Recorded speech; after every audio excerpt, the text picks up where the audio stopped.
vas al infierno.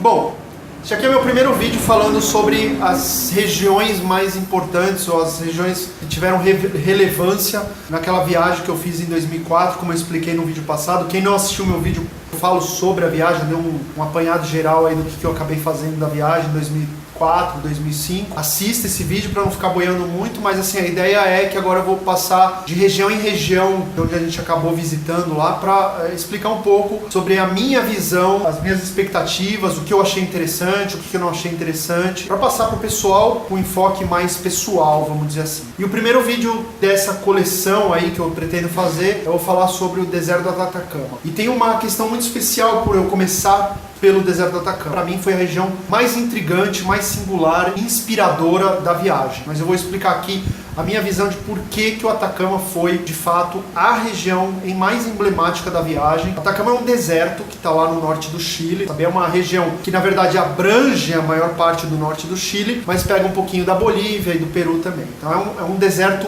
enorme e é no Chile teve a experiência de conhecer esse deserto. Especificamente, ficamos aí, foram 5 dias na cidade de São Pedro del Atacama. Seria a capital do deserto aí do Atacama no Chile. É a cidade mais conhecida, mais turística, só que mesmo assim ela é uma cidadela desse tamanho, tá? É bem minúscula, é pequeniníssima a cidade, mas ela tem suas peculiaridades. Muita gente falava que o Atacama tinha muita coisa pra ver. Aí a primeira reação da pessoa é, porra, mas é um deserto que tem tanta coisa pra ver lá. Tudo bem, é um deserto bonito, diferente e tal. Pô, é um deserto, né? O que tem de tanta coisa aí pra ver e tal? E sempre me alertavam pra deixar uns 10 a 15 dias pra você visitar o Atacama e as regiões ao entorno do Atacama. Só que eu, né, cabeção que sou, falei assim, putz, mas acho que 10 dias é muito, a gente tava com os dias contados, e eu ia ter que tirar 5 dias de outras regiões, né, da viagem, pra poder jogar 10 dias no Atacama, ia ser difícil. De fato foi um dos lugares onde a gente já ficou mais tempo. Eu fui lá e acabei fechando em 5 dias. E mesmo 5 dias eu achava muito. No final das contas acabou resultando que 5 dias eram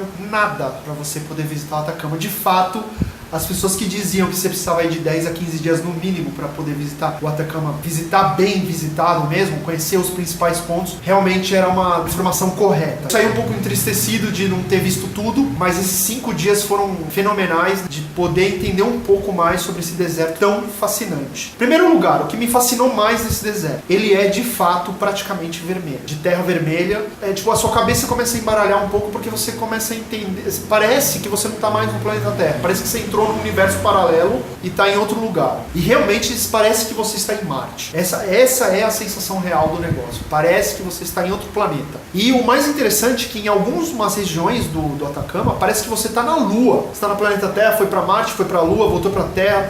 É um negócio muito louco. As regiões onde se parecem mais com a Lua são bem específicas. Tem um lugar que chama Valle Lunar, ou Valle de la Luna, tá? Ele tem crateras que são muito parecidas com aquelas crateras lunares que a gente vê em foto e tal. Não bastasse isso, tá? O Atacama, ele tem um grande salar, um enorme salar que eu já vou falar sobre ele, tá? Esse salar, ele pega uma região muito grande e expressiva do Atacama. E uma dessas regiões é esse vale. Mas na maior parte do tempo, esse salar fica coberto de dessa terra vermelha. Você acaba só vendo as crateras lunares lá, então à noite, com lua cheia, por exemplo, se você vai lá visitar à noite, tem muita turismo à noite. Isso é outra coisa que me chamou muita atenção do Atacama. Tem muito turismo à noite. Muita coisa depende da lua, depende da noite para você ver, ou você tem que chegar às 4 da manhã num lugar para ver os geysers lá, aquelas águas que saem da terra, né? A altíssima pressão. Você chegar lá antes para ver o espetáculo, que começa muito cedo, então você sai de noite, sobe uma montanha de carro, que é o que a gente fez, uma montanha e demora, cara, uma hora e meia, 2 horas de viagem, subindo montanha, puta escuridão, que você não vê nada, que foi realmente emocionante. Então, você anda muito, circula muito à noite lá no Atacama. Isso foi uma coisa que realmente me intrigou. E é noite, tá? Porque não vai pensando que é na cidade que você vai vagar. Você sai da cidade, em muitos locais você vai à noite e não tem luz. É a luz da lua. Então é muito importante, inclusive, para as pessoas que querem planejar essa viagem para o Atacama, planeja ela para que você esteja lá no Atacama na época de mais luminosidade da lua, ou seja, lua cheia, ou quando ela está indo para a lua cheia, ou seja, que você tenha luz refletida da lua para você poder ter aí um turismo noturno muito mais tranquilo. Então, quando você chega nesse Vale da Lua, você vê as crateras. No nosso caso, a gente teve muita sorte porque tinha acabado de chover alguns dias antes, tá? E o Atacama é um evento raríssimo chover, tá? Por isso que ele é um dos desertos mais secos do planeta, né? E aí essa terra toda em cima do salar tinha desaparecido. Então, quando a gente chegou no Vale da Lua, a gente via aquelas crateras e era tudo com crateras de sal, o chão de sal. Então ficou aquele piso branco, vocês vão ver nas imagens aí que eu vou colocar durante o vídeo, com aquele chão todo branco e eram cristais de sal. Quando a gente chegou lá à noite, com o reflexo da lua, tá, se iluminava todo o piso e o piso brilhava, né, porque são os cristais de sal. Então foi uma coisa única que a gente presenciou, que pouquíssima gente presencia isso. E foi mágico uma coisa dessa. Parecia lá literalmente que a gente estava na Lua. Foi uma coisa fantástica. Bom, além do Vale da Lua, existem outros lugares como, por exemplo, o Salar do Atacama, tá? Que esse é um lugar que eu acho que é imperdível para as pessoas. Você precisa ir de carro ou vans, né? Que existem várias vans lá que você pode alugar. No nosso caso, a gente foi de carro com um guia, tá? Ele foi para levar a gente lá no Salar. E esse Salar, ele vamos dizer assim, primeiro, é uma coisa que você nunca vai ver na sua vida. Já começa por aí. Existem outros salares importantes, principalmente na Bolívia, que é bem famoso, mas o do Atacama também é muito famoso. É uma vasta região toda branca. É uma vasta região toda de cristais de sal. E é uma coisa impressionante, porque é a perder de vista. Você começa a olhar aquele salar e você não consegue ver o final dele. E parece que você está realmente num grande mar de sal. É um negócio muito, muito diferente e que vale a pena. E o Salar do Atacama tem um adicional, que são os flamingos. Eles têm uma época do ano que eles migram e vão para esse salar para se alimentar lá. E eu não tinha a menor ideia disso e a gente chegou justamente nessa época, tá? Então é meio que no final do ano que eles fazem essa migração. Então se você quer aproveitar o máximo do Atacama, projete sua viagem na época do final do ano, que é a época do verão ali, e é no verão que você começa a ver esses flamingos chegando lá no salar. E é um show à parte, porque a quantidade é incrível, vê-los voando todos, aquela nuvem, flamingo, e eles pousando, sabe? Pousando ao mesmo tempo e se alimentando. É um show da natureza. É um daqueles shows que você vai ver uma vez na sua vida. É outra coisa que a gente viu lá, sem saber, ver esse show lá, e foi uma coisa impressionante. Bom, pessoal, o que a gente vai fazer aqui? Vamos lá. Vamos entrar? Vamos. Então vamos aí. Entrou o cacete.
cidade de São Pedro do Atacama é uma cidade que, cara, você pode ficar aí uns 4, 5 dias tranquilo, porque apesar dela ser muito pequena, ela tem muitas questões interessantes, como por exemplo, lá tem hotéis 5 estrelas, você pode, por exemplo, alugar o jardim da casa de uma pessoa lá e acampar, que foi o nosso caso. Pré-Airbnb, vamos dizer assim. A gente ficou instalado na casa dessas pessoas e a gente viveu o dia a dia delas, tanto é que o guia turístico era uma dessas pessoas, ele foi nosso guia. E eu acho que isso é uma daquelas experiências que são fascinantes. Mas nesse caso você tem a opção de acampar, você tem a opção de hostels baratos, você tem, que é outra alternativa muito bacana também, e tem hotéis desde 3 estrelas até 5, 6 estrelas inclusive. E além disso você tem muitos restaurantes bacanas, não é barato, tá?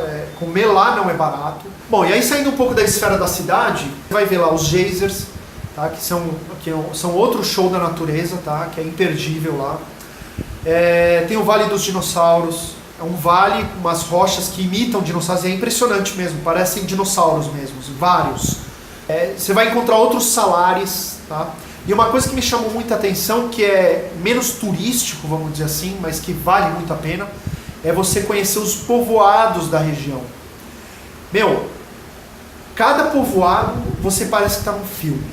Tinha filme que parecia que eu estava no filme do El Mariachi, tinha outro que parecia que eu estava no filme do Indiana Jones, tinha outro que parecia que eu estava em Marte, mesmo num vilarejo lá, só que em Marte. É uma coisa assim que realmente balança muito o seu cérebro, uma região dessa que tem configurações muito peculiares e muito diferentes de tudo que você está habituado a ver por aí. Turismo na cordilheira mesmo, você pode andar entre vulcões, tem vulcões ativos lá na Atacama. Pelo pouco que eu já falei aqui para vocês já viram que tem vários lugares para você visitar, tá?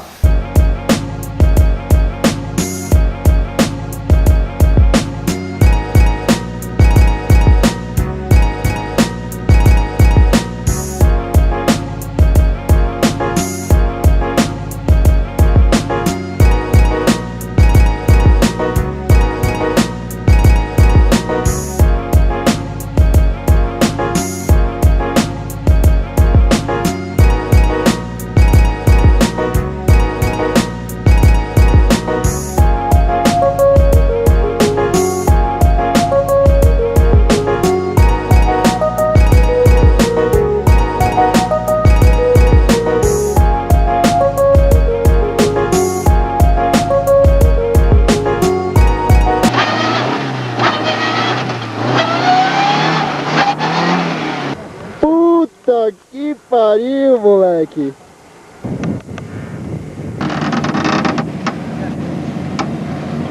Quería para otro lado, Rafa, la rueda.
A gente chegou num lugar que era no Vale da Lua mesmo. A gente foi pela segunda vez para esse vale, a gente foi de manhã para ver, e aí a gente voltou à noite, no final da tarde, assim, a gente voltou.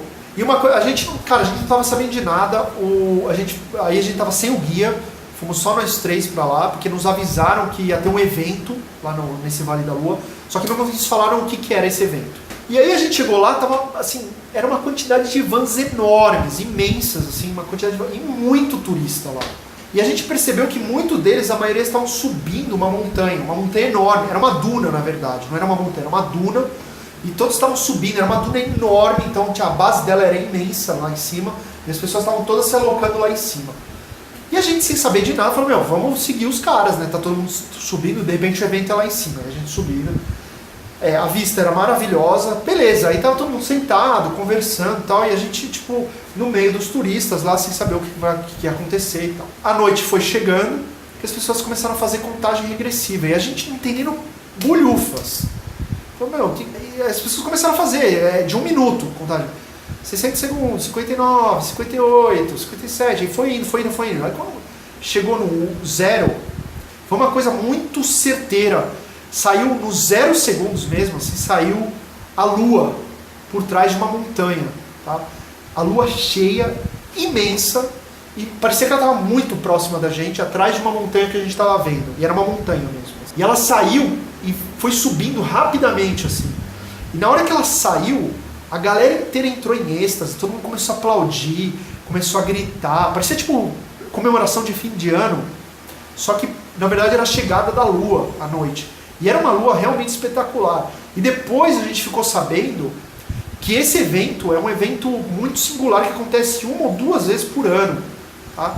Que é o alinhamento da lua nessas montanhas, nessas condições, com lua cheia, e a gente caiu, esteve no momento certo, na hora certa, sem ter a menor ideia de que ia acontecer um negócio desse. E aí essa lua apareceu lá, e foi uma coisa realmente muito emocionante de ver aquilo e de estar junto com toda aquela quantidade de gente. Meu, parecia comemoração de fim do ano, só faltou os fogos, mas a galera, teve gente que levou champanhe, estourou champanhe, todo mundo tipo aplaudindo a lua, comemorando, foi muito, muito bacana mesmo. É um daqueles eventos muito diferentes, tá? Chamou nossa atenção mesmo. Realmente eu acho que assim, é um lugar que, meu, se você tá pensando em ir, desencana desse pensamento e vai, porque você não vai se arrepender. É um daqueles lugares únicos no mundo, realmente, você vai se sentir em outro planeta e tem muita coisa para fazer lá, tá? Os cactos de lá são enormes, são cactos que você nunca viu na vida, são umas coisas enormes, gigantescas. Então a fauna de lá já é interessante. Então é isso, essa é a minha dica. O deserto do Atacama é um lugar fascinante, é um lugar que as pessoas deveriam projetar suas próximas viagens para conhecer esse lugar. Então espero que vocês tenham gostado.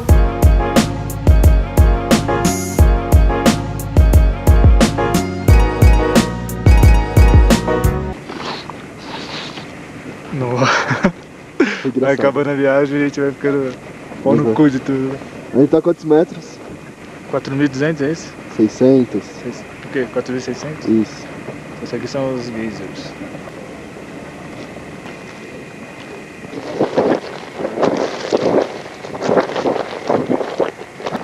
Cheiro de chufre parecido com o seu chulé. O chulé ganha ainda. Não tem chulé. Mentira, pessoal. Mentira?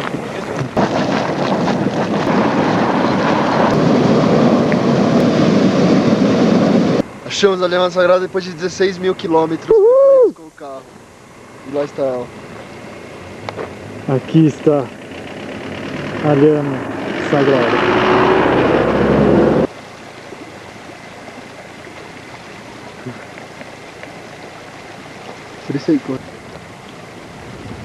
É paixão à primeira vista, pessoal.